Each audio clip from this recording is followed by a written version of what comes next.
Ito na guys yung ating masustansyang gulay, karabasa, vitamin A, pampalinaw ng mata with matching pasayan. Ayan din guys ng ating purong hatok, purong gata. Yan.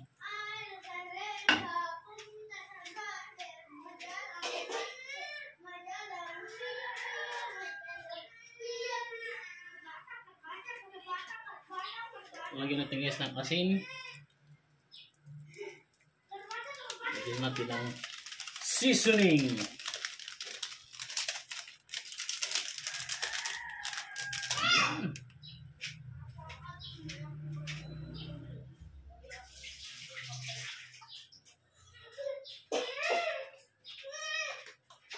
Tapos mga guys, ito yung paste natin guys. So, sibuyas at saka dahon ng sibuyas, sibuyin.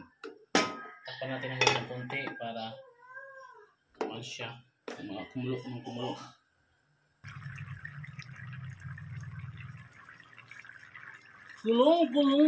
Kulong na guys yung ating gulay. Manamis-tamis siya guys kasi purong gata. At saka may pasayan. Wow! Sarap nito guys. Yung kulong na siya. Tipan natin guys.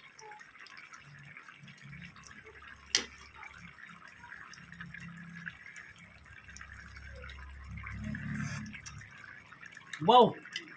Ang sarap guys. Talagang papakakain ito ng marami guys kasi ang sarap ng kanyang lasa. Manamis-namis. Na may seafoods, may pasayan. Wow.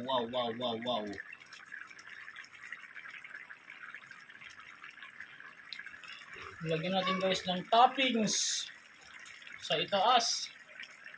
Sibuyas at saka sibuyin. Yan. Ang palasa. Wow. Ang sarap ng aming gulay.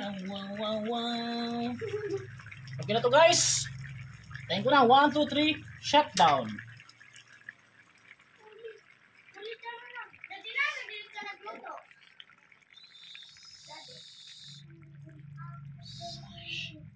Thank you for watching guys. Bye-bye.